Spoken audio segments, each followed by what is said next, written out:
अस्सलाम वालेकुम। Last time हम डिस्कस कर रहे थे डायमेंशंस। हमने डायमेंशंस के दो यूजेस पढ़े थे कि एक तो हम होमोजेनिटी, किसी भी इक्वेशन की होमोजेनिटी जो है वो चेक करने के लिए डायमेंशंस यूज़ करते हैं, और दूसरा हमने यूज़ पढ़ा था कि हमारा किसी भी फार्मूला वगैरह किसी भी फिजिकल क्वांटिटी का ड्राइव करने के लिए हम डायमेंशंस को यूज़ करते हैं। तो अभी इसका कुछ एग्जांपल करते हैं कि किसी भी इक्वेशन की होमोजेनिटी कैसे चेक करेंगे, या कोई भी फार्मूला जो है वो हम कैसे ड्राइव करते हैं, उसके कुछ एग्जांपल्स करेंगे।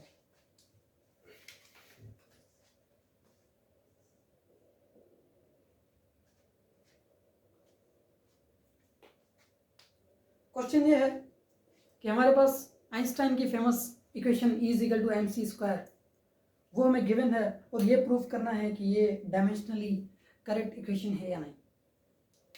हमारे पास इक्वेशन है E is equal to mc²।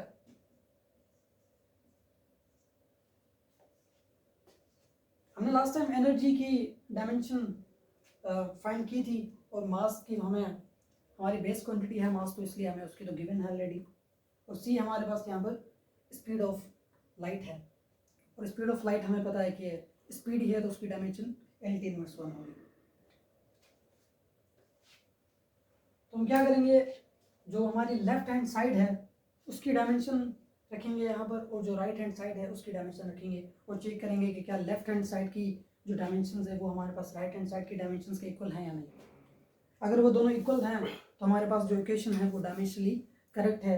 अगर दोनों इक्वल नहीं है तो मतलब वो डायमेंशनली इक्वेशन करेक्ट नहीं है। तो एनर्जी की हमारे पास डायमेंशन है ml² T−2।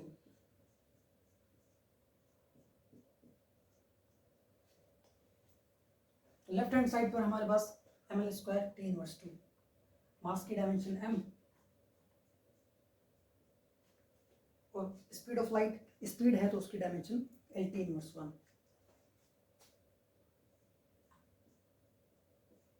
और उस पे स्क्वायर। तो यहाँ पर अगर हम सॉल्व करें तो ये स्क्वायर L और T−1 दोनों पर है, तो दोनों से मल्टीप्लाई हो जाएगा, तो वो L² और T−2 हो जाएगा। तो यहाँ पर हमारा आ जाएगा m टाइम्स L² T−2, तो मल्टीप्लाई हो रहे हैं तो ये हो जाएगा ml² T−2। तो यहाँ पर हमारा ml² T−2 एनर्जी की डायमेंशन। तो लेफ्ट हैंड साइड और राइट हैंड साइड हमारे पास इक्वल हो गई है, तो मतलब ये जो इक्वेशन है वो डायमेंशनली करेक्ट है हमारे पास।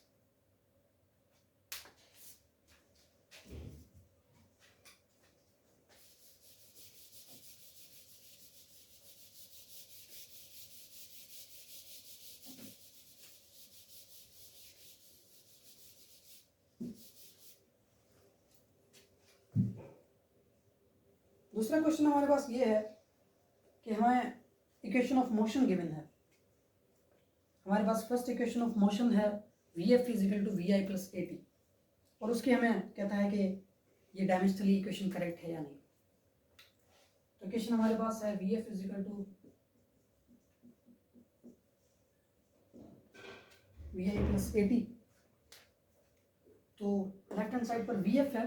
अब Vf क्या है, फाइनल वेलोसिटी, और फाइनल वेलोसिटी हमारे पास एट द एंड है तो वेलोसिटी, तो वेलोसिटी की डायमेंशन L/1। सिमिलरली यहाँ पर इनिशियल वेलोसिटी है, वो भी वेलोसिटी है तो उसकी भी डायमेंशन L/1। ए हमारे पास एक्सेलरेशन है, उसकी L/2, और टाइम हमारे पास डायमेंशन टाइम की हमें गिवन है t। तो लेफ्ट हैंड साइड पर L/1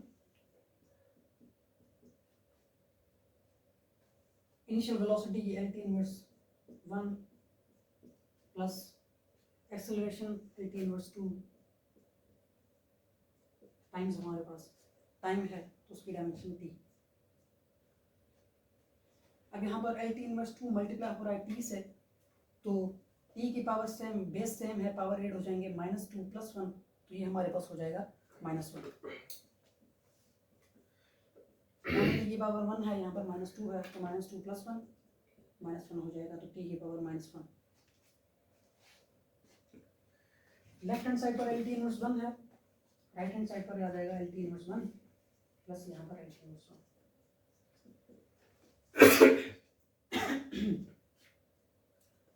तो यहाँ पर LT इनवर्स 1 ऐड हो रहा है LT इनवर्स 1 से। अब दो हमारे पास लेट से, जैसे हम मासेस ऐड करते हैं, तो एक मास है हमारे पास लेट से 10 kg, दूसरा हमारे पास है 15 kg।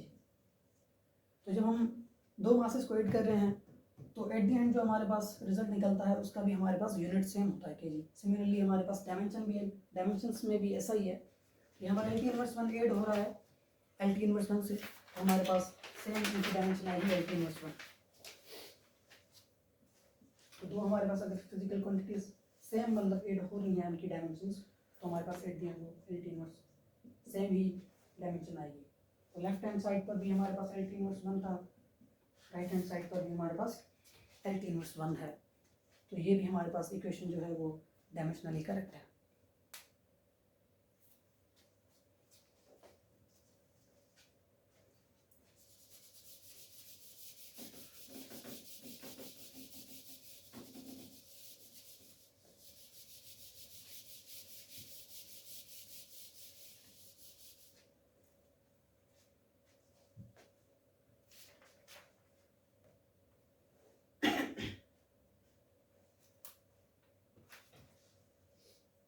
अभी हमारे पास एक डिफरेंट क्वेश्चन है। यहाँ पर हमें ये प्रूव नहीं करना कि इक्वेशन की होमोजेनिटी चेक नहीं करनी, बल्कि यहाँ पर सिंपली हमें कहता है कि एक कांस्टेंट है उसकी हमें डायमेंशन निकालनी है।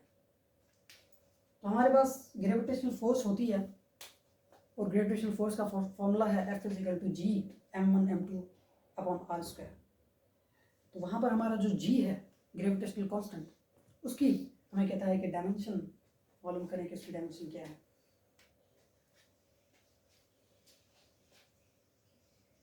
F=G m1m2/r²। यहाँ पर अगर हम G निकालें तो G हमारे पास हो जाएगा F×r²/m1m2।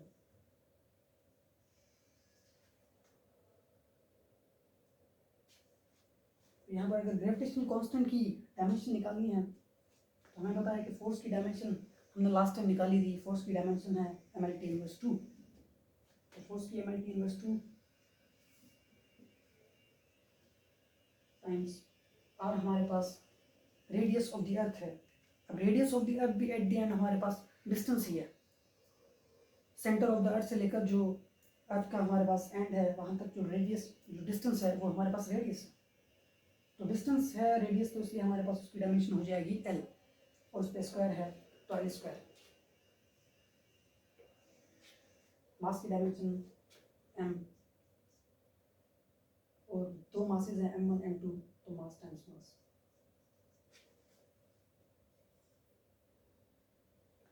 अब ये मास टाइम्स मास आपस में मल्टीप्लाई हो रहे हैं, तो ये हो जाएगा m²।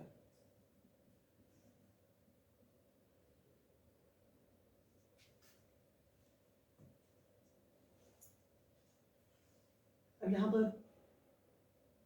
L² और L आपस में मल्टीप्लाई हो रहे हैं, बेस सेम पावर 8, यहाँ पर 2 है, यहाँ पर 1 पावर है, तो 1 + 2 पावर हो जाएगा 3L का।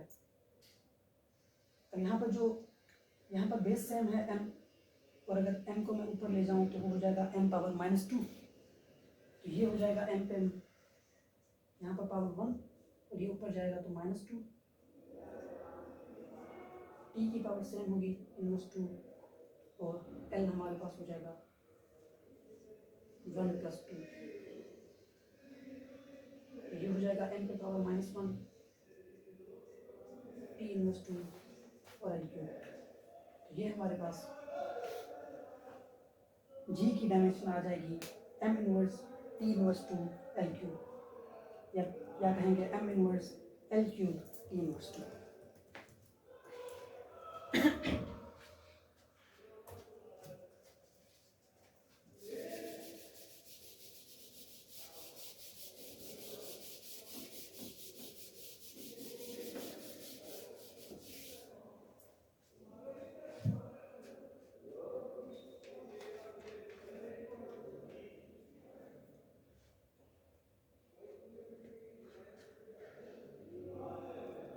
नेक्स्ट क्वेश्चन हमारे पास ये है कि अभी हमें स्पीड ऑफ साउंड है उसका हमें एक फॉर्मूला ड्राइव करना है।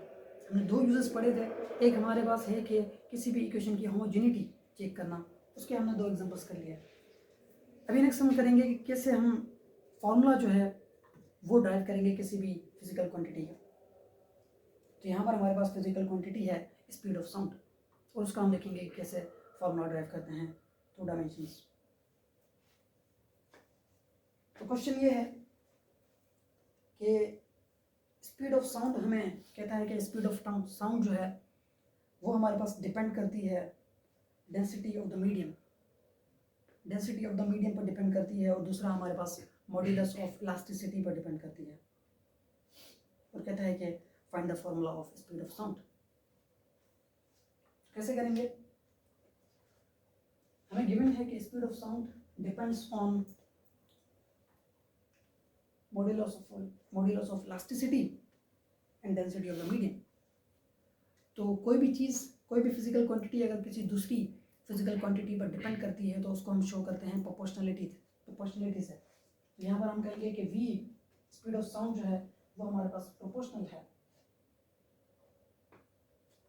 इलास्टिसिटी ऑफ द मीडियम और डेंसिटी से।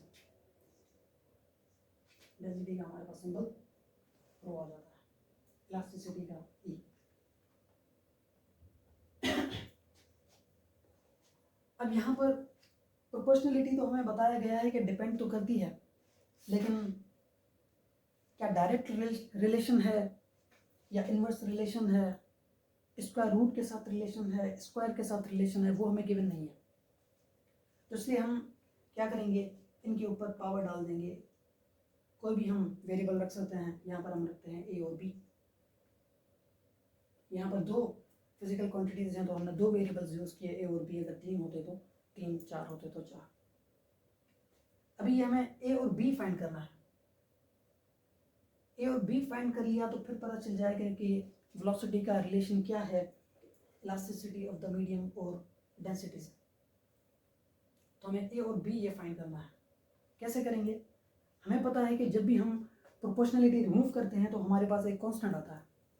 तो यहाँ पर हम प्रोपोर्शनलिटी रिमूव करेंगे और आ जाएगा हमारे पास एक कांस्टेंट। कांस्टेंट हमें पता नहीं है कि कांस्टेंट कौन सा होगा, इसलिए हम यहाँ पर जस्ट कांस्टेंट लिखते हैं कि कोई भी कांस्टेंट हो सकता है हमारे पास, टाइम्स इलास्टिसिटी और डेंसिटी। इलास्टिसिटी पे हमारे पास पावर ए, डेंसिटी पे पावर बी।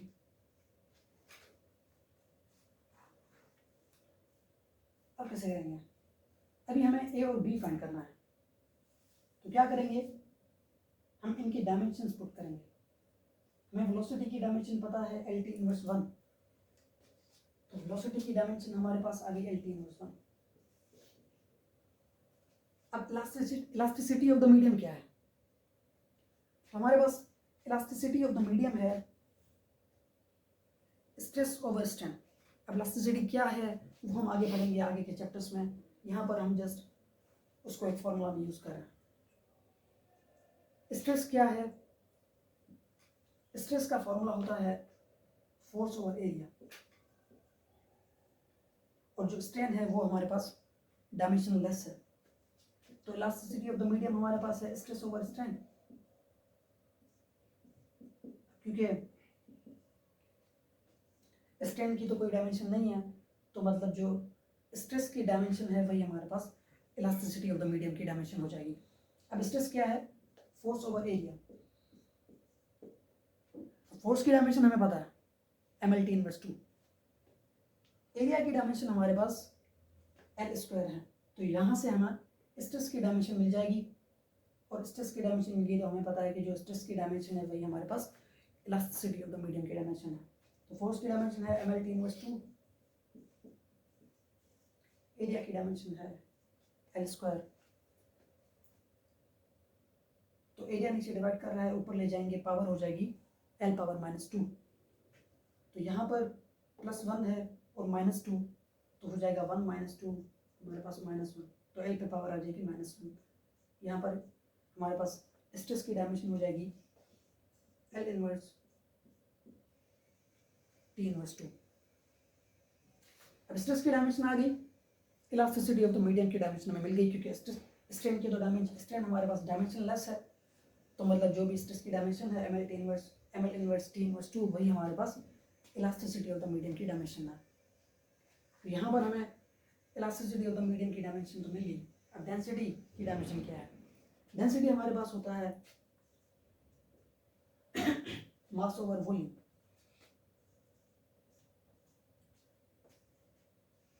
अब यहाँ पर मैं V को कैपिटल V लिखता हूँ वॉल्यूम के लिए, क्योंकि हमने वहाँ पर ऑलरेडी स्मॉल v यूज़ किया।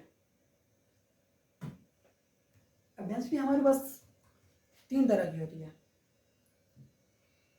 एक होती है हमारे पास लीनियर डेंसिटी, एक होती है हमारे पास सरफेस डेंसिटी, और एक हमारे पास वॉल्यूम डेंसिटी होती है। तो यहाँ पर हमने जो डेंसिटी यूज़ की है वो हमारे पास वॉल्यूम डेंसिटी है। अगर हम लीनियर डेंसिटी की बात करते हैं तो वहाँ पर हमारे पास आ जाता है, जैसे हमारे पास लेंथ आ जाता है मास ओवर लेंथ, अब वो लेंथ कोई भी हो सकती है। सरफेस डेंसिटी की बात करते हैं तो हमारे पास वो आ जाती है मास ओवर एरिया। लेकिन यहाँ पर हम बात कर रहे हैं वॉल्यूम डेंसिटी की, तो वो हमारे पास आ जाएगी मास ओवर वॉल्यूम। तो मास ओवर वॉल्यूम है, मास का डायमेंशन है m, वॉल्यूम का हमारे पास डायमेंशन होता है L3। तो यहाँ पर डेंसिटी की डायमेंशन आ जाएगी ml इनवर्स क्यूब। अब डेंसिटी की डायमेंशन आ गई, इलास्टिसिटी ऑफ द मीडियम की डायमेंशन आ गई, वॉल्यूम वेलोसिटी की डायमेंशन हमें ऑलरेडी पता थी। अब कैसे करेंगे?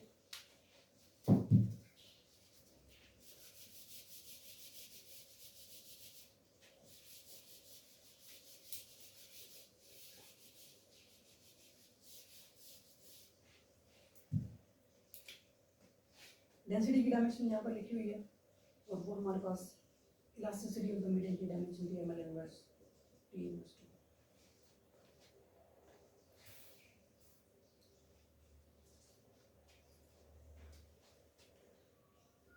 तो यहाँ पर सिंपली पुट करेंगे। अब यहाँ पर जो हमारे पास कांस्टेंट है वो हमारे पास यहाँ पर डायमेंशन लेस है। हमने पढ़ा था लिमिटेशंस ऑफ डायमेंशंस, और उसमें हमने दो लिमिटेशंस पढ़ी। उनमें एक लिमिटेशन ये थी कि जो हमारे पास कांस्टेंट्स होते हैं, हमारे पास इक्वेशन में अभी ये जो कांस्टेंट है वो हमें पता ही नहीं है कि ये कांस्टेंट कौन सा है। ये कांस्टेंट कुछ भी हो सकता है, k हो सकता है, 2 पाई हो सकता है, कुछ भी ये कांस्टेंट हो सकता है। तो हमें इस कांस्टेंट के बारे में पता नहीं है, तो इस इक्वेशन में हम कांस्टेंट को डिस्कार्ड कर देंगे। कांस्टेंट को डिस्कार्ड किया, हमारे पास कांस्टेंट चला गया, बाकी हमारे पास बचा e power a rho power b। अब इनकी हम डायमेंशंस पुट करेंगे। e की जगह पर हम पुट करेंगे ml इनवर्स T इनवर्स 2, उस पर हमारे पास पावर आ जाएगी a, और वो मल्टीप्लाई होगा रो से, रो की डायमेंशन है ml इनवर्स क्यूब, और उस पर पावर b।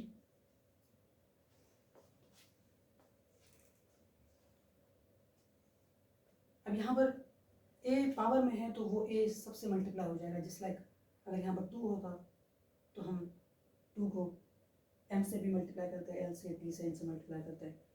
तो यहाँ पर भी हम ऐसे ही करेंगे। a जो पावर है, होल पावर है, तो वो सब पर भी पावर आ जाएगी। सिमिलरली जो b पावर है वो भी m और l इनवर्स क्यूब इन पर पावर आ जाएगी। तो ये हो जाएगा m पावर a, और l इनवर्स 1 था, और 1 माइनस 1 मल्टीप्लाई माइनस 1 था, माइनस 1 मल्टीप्लाई a तो हो जाएगा माइनस a। t इनवर्स 2 था, माइनस 2 मल्टीप्लाई a तो माइनस 2a हो जाएगा। और यहाँ पर m पावर b हो जाएगा, l पावर माइनस 3b हो जाएगा।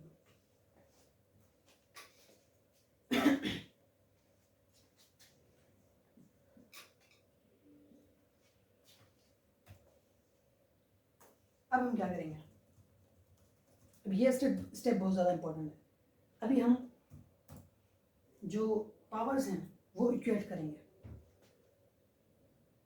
पावर्स इक्वेट करने का मतलब ये है कि जो लेफ्ट हैंड साइड पे हमारे पास पावर्स हैं उनको हम इक्वेट करेंगे लेफ्ट राइट हैंड साइड की पावर से, लेकिन उनके लिए बेस सेम होना चाहिए। लेट्स से यहाँ पर हमारे पास एल के लिए बात करें, एल बेस के लिए हमारे पास एल पे पावर 1 है और यहाँ पर पावर है -a और यहाँ पर -3b। तो हम करेंगे एल के लिए हो जाएगा 1 पावर 1 है यहाँ पर, तो हो जाएगा 1 इज इक्वल टू यहाँ पर -a तो हो जाएगा -a और -3b। कीप इन माइंड कि ये हमारे पास सेम बेस के लिए करेंगे, ऐसे नहीं कि हम यहाँ पर एल की पावर ले रहे हैं और यहाँ पर हम एन की पावर लें या टी की पावर लें, तो सेम बेसिस के लिए करेंगे। हमने एल के लिए कर दिया, एल के लिए कर दिया तो हमारे पास इक्वेशन आ गई, ये इक्वेशन हम 1 कह देते हैं इसको, तो हमारे पास एक इक्वेशन आ गई। टी के लिए करेंगे, टी पे पावर लेफ्ट हैंड साइड पे है -1, तो ये हो जाएगा -1 इज इक्वल टू यहाँ पर है -2a, तो ये हो जाएगा -2a और यहाँ पर टी हमारे पास इस साइड पर टी हमारे पास दूसरा कोई बी बार है ही नहीं टी, तो यहाँ पर जस्ट हम लिखेंगे -1 इज इक्वल टू -2a, तो ये हमारे पास इक्वेशन 2 आ जाएगी। अब यहाँ पर m तो हमारे पास है नहीं, राइट हैंड साइड पर तो है, लेफ्ट हैंड साइड पर नहीं है, तो लेफ्ट हैंड साइड पर हम m बना लेते हैं। कैसे बनाएंगे? हम इसको लिख सकते हैं कि m पावर 0, m पावर 0 लिखेंगे। हमें पता है कि किसी भी क्वांटिटी के ऊपर अगर हम कोई पावर 0 देंगे तो वो अल्टीमेटली हमारे पास 1 हो जाएगा, तो यहाँ पर m पावर 0 लिखेंगे और इससे क्या होगा कि हमारे पास लेफ्ट हैंड साइड पे हमारे पास m पे पावर आ गई है, हम क्या करेंगे, यहाँ पर है 0 इज इक्वल टू यहाँ पर m पे पावर है a और यहाँ पर +b, तो ये हमारे पास आ गई इक्वेशन 3।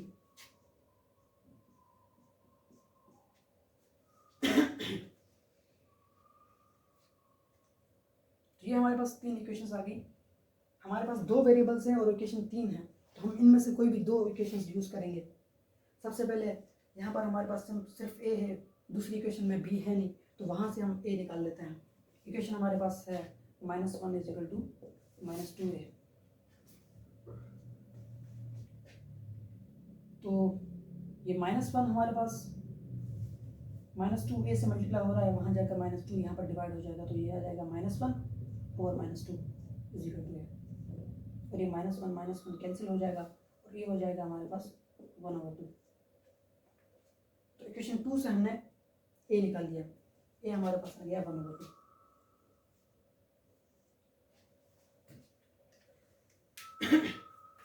अब इस a की वैल्यू को अगर मैं इक्वेशन 3 में पुट करूँ, इक्वेशन 3 है हमारे पास 0 is equal to a plus b, तो 0 is equal to a plus b, यहाँ से अगर मैं b निकालूँ तो b हो जाएगा, a उस साइड चला जाएगा तो b is equal to -a। अब a हमारे पास है 1/2, तो b आ जाएगा -1/2।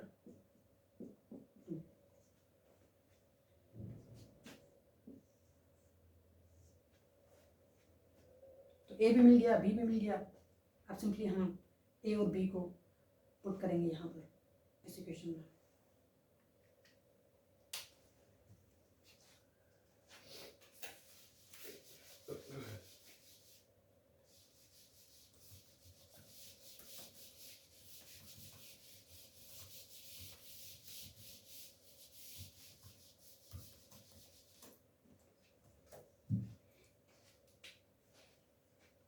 तो ये इक्वेशन हमारे पास थी v is equal to some constant और e पावर a और रो पावर b, तो e की पावर a था हमारे पास, a की वैल्यू है 1/2, तो e की पावर 1/2 आ जाएगा, और यहाँ पर रो पे हमारे पास b की वैल्यू है -1/2, तो यहाँ पर b की पावर, यहाँ पर b की जगह पर आ जाएगा -1/2। अब 1/2 हमारे पास क्या है, हमें पता है कि 1/2 का मतलब है स्क्वायर रूट, तो यहाँ पर अगर मैं यहाँ पर है पावर -1/2, इस रो को अगर मैं e से यहाँ पर नीचे ले जाऊँ और e से डिवाइड करूँ, तो ये पावर यहाँ पर -1 है, -1/2 है, नीचे जाएगी तो +1/2 हो जाएगा। तो इस पावर को मैं डेंसिटी को नीचे ले गया, पावर हो जाएगी 1/2। अब हमें पता है कि 1/2 सिंपली क्या है, स्क्वायर रूट, और ये दोनों पर है तो हम होल स्क्वायर रूट दे देंगे। तो v is equal to some constant square root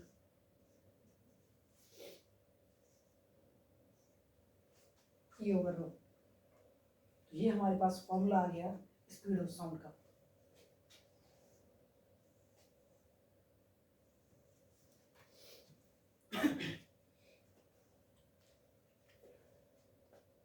हमारे पास आगे वेव्स का चैप्टर भी है, तो उसमें हमारे पास साउंड का एक टॉपिक है, उसमें हम ये सेम फार्मूला देखेंगे कि हमारे पास ये सेम फार्मूला यूज़ होता है। लेकिन वहाँ पर इस कांस्टेंट की जगह पर हमारे पास एक पर्टिकुलर कांस्टेंट होगा। सिंपली यहाँ पर कांस्टेंट नहीं लिखेंगे, यहाँ पर हमने कांस्टेंट इसलिए लिखा है क्योंकि हमें कांस्टेंट की वैल्यू पता नहीं है। वहाँ पर हम वो कांस्टेंट की वैल्यू भी देखेंगे कि वो हमारे पास गिवन होगी उसमें। तो हमने लास्ट टाइम जब डायमेंशंस डिस्कस कर रहे थे तो हमने कहा कि जो कांस्टेंट्स हैं उनकी वैल्यू हमें पता नहीं चलती, कि हम एक फार्मूला तो ड्राइव कर लेते हैं डायमेंशंस के थ्रू, पर उस फार्मूले में जो कांस्टेंट्स हैं उनकी वैल्यू क्या है वो हमें पता नहीं चलती। तो सेम कोई केस हमारे पास यहाँ पर है कि यहाँ पर हमें कांस्टेंट तो है, लेकिन इस कांस्टेंट की वैल्यू क्या है वो हमें डायमेंशन से पता नहीं चलती। तो ये एक लिमिटेशन है डायमेंशंस की।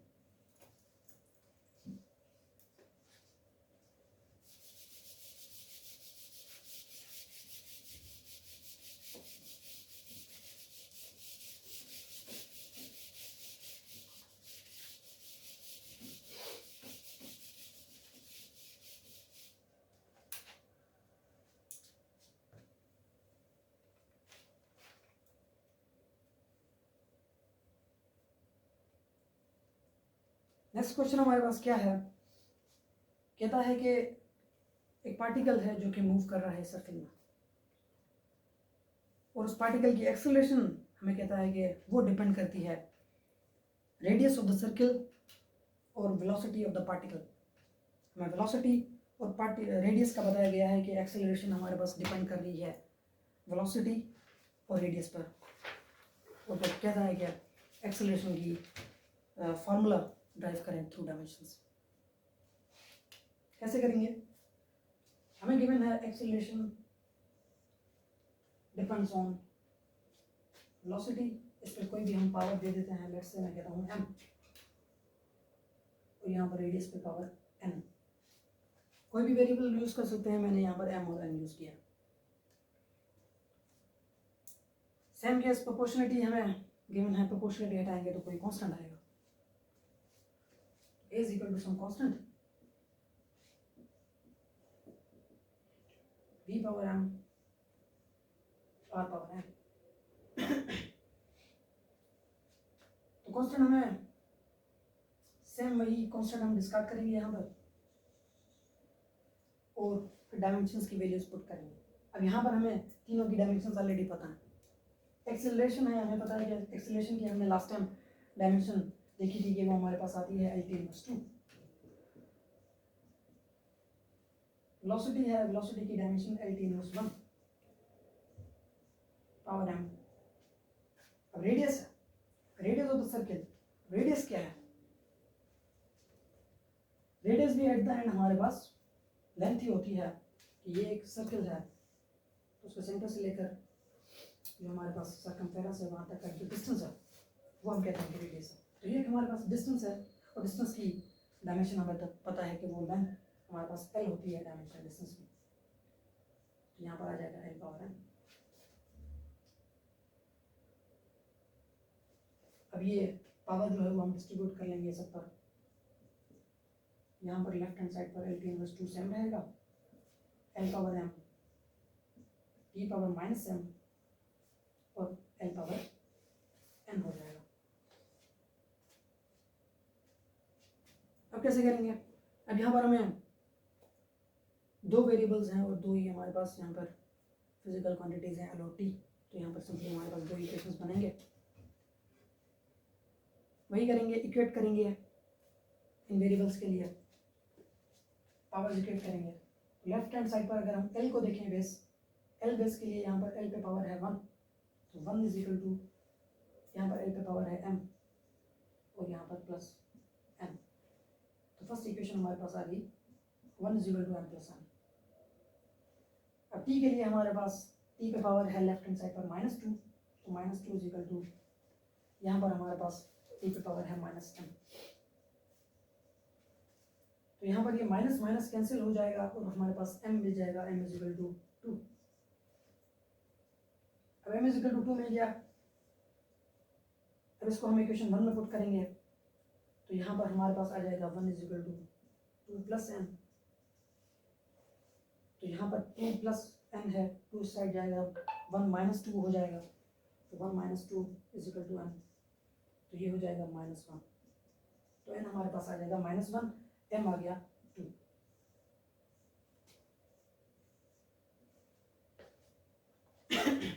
अब क्या करेंगे, m और n मिल गया। अब वही काम करेंगे, यहाँ पर हम m और n पुट करेंगे।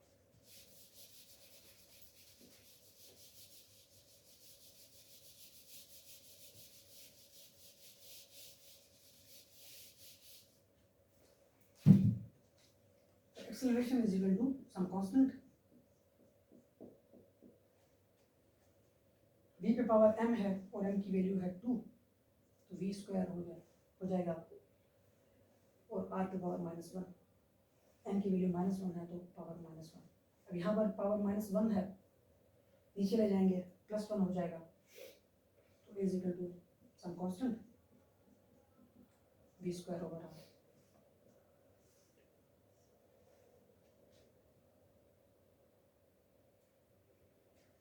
ये हमारे पास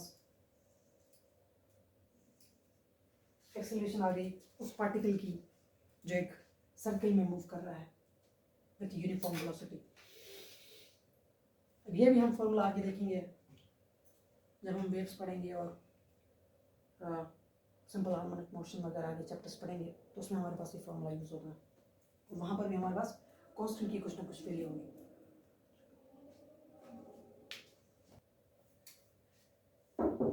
So this was all about this video. Allah Hafiz.